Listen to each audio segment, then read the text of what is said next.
Shalom, everybody. This is Empowered Individualsl, and I am the editor-in-chief of artisticministry.net, and welcome to another episode of the vlogcast for the pulling down of strongholds. And this is, along with being an Easter episode, this is an anniversary episode. This is our the very first episode that I did was around Easter. Here it is. I think I did that about a year or 2 years ago, and here we are again. Easter is upon us again, and this is probably. It's been said that the churches will make more money during this holiday than even for Christmas, and making money as a part of flesh worship of these pastors and these bishops, that's kind of cringy and creepy. But I wanted to share this with you. This is as to why we should take this serious, okay? And that is this is a verse from the book of the law, Deuteronomy chapter 7, and this is where the Most High is literally giving ordinances, giving instructions as to how to handle the pagan cultures and their pagan worship and those false deities that were involved in. They were going to be living amongst these people. This is how he said to deal with this. This is Deuteronomy 7, starting at verse 25. The graven images of their gods shall ye burn with fire. Thou shalt not desire the silver or gold that is on them, nor take it unto thee, lest thou be snared therein, for it is an abomination to Yahuwah thy Elohim. Neither shalt thou bring an abomination into thine house, lest thou be a cursed thing like it, but thou shalt utterly detest it, and thou shalt utterly abhor it, for it is a cursed thing. And if you do a little just research and word study on that, the Hebrew meaning, okay, behind those words, accursed or cursed, then what you're going to learn is that it's something that has been marked for destruction. That's what that means.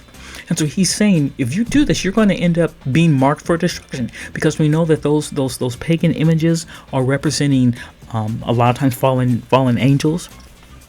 They're representing demons, and we know that they are enemies of the Most High. And what do we know? We know that the Most High destroys his enemies. And so basically he's saying, don't do that. If you don't want to get set up for that, then don't do it. And a lot of our loved ones who are in these Christian churches, they don't know this.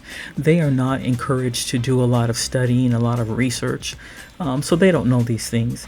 And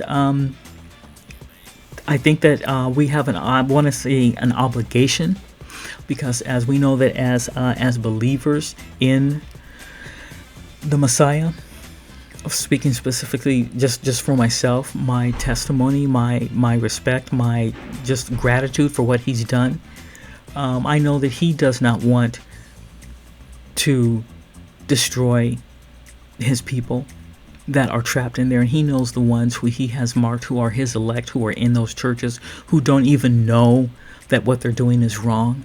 So how do you talk to them? And this is what I was saying from the beginning, which is why I chose to do this vlogcast and why I chose to use humor, to use comic as a way to deal with it, because it can be a lot. It's not as intimidating. It's not as controversial in the sense. What I mean by that controversial is. Religion is a very sensitive topic for a lot of people, and approaching them and talking to them and telling them that what they're worshiping is wrong, that it's evil, and that they're going to go to hell, that they can be possibly destroyed by the Most High for doing it, they're not trying to hear that. They shut down. They start to give you the cold shoulder and look at you sideways. And no, we don't want to do that. And so I just found for myself that using comics was a way to do it. It was a good way to do it. It was lighthearted. It's funny, okay, and it's a way to tell the truth. When you look at humor, one of the things that works, especially for editorial cartoons or comics, is that when you have something that is out of, how can I say it? It's taken out of context. Peter Rabbit, as you can tell already by the drawing, okay, it's time rendered, so there's enough of it available that you can see that these are cops. Okay, he's handcuffed. I was having trouble drawing that. I kept calling it a paw, but it's actually just a foot. I was having trouble drawing it, but you can tell these are detectives, okay, and they're literally interrogating Peter Rabbit or Peter Cottontail. I mean, so you take something out of context. Okay, that's what just creates that kind of, oh my gosh. And then you give the punchline. And I try to be funny, okay, to have the dialogue as funny as the visual image. Sometimes it works, sometimes it doesn't. This one, I think it kind of works, but let me know, put in the comment section down below if you think that it works, okay? And if you have one that's better, by all means, feel free to share that as well, okay? But what I'm trying to say is that you can take humor and you can use that to talk about a serious subject, but it's not as intimidating. There are less chances for misunderstandings and arguments and insults and losing a relationship, a friendship. If that's what I think. That has been my experience. So I'm not doing these comic panels with the idea that you're going to take them and insult somebody with them. I mean, find a way, a respectful way to do it. You know, ask the Most High in prayer how to use it, or how to talk about it in general. If you don't want to use comics, then don't use comics. But how can you talk about this to your loved ones? We know that this rabbit, they've dressed him up now in keeping it lighthearted and very childlike that children would love. But we know that basically a rabbit is a fertile creature, rabbits and chickens, and that's what it's about. It has always been a sign of lust, of fertility. That's what this is.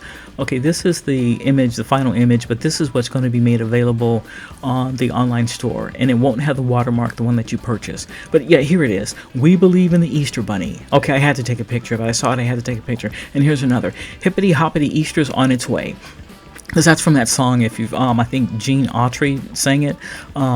Here comes Peter Cottontail hopping down the bunny trail. Hippity hoppity, Easter's on its way. That's what that goes back to. Not knowing, which makes it so insidious. They're keeping it lighthearted and it's fun. And it's just, and you got candy. And you color the eggs in these bright pastel colors. And it just seems so innocent. But it's not. Okay, again, the verse that I read to you.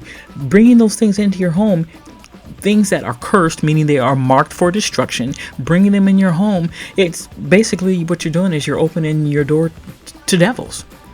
You're stepping into their playground.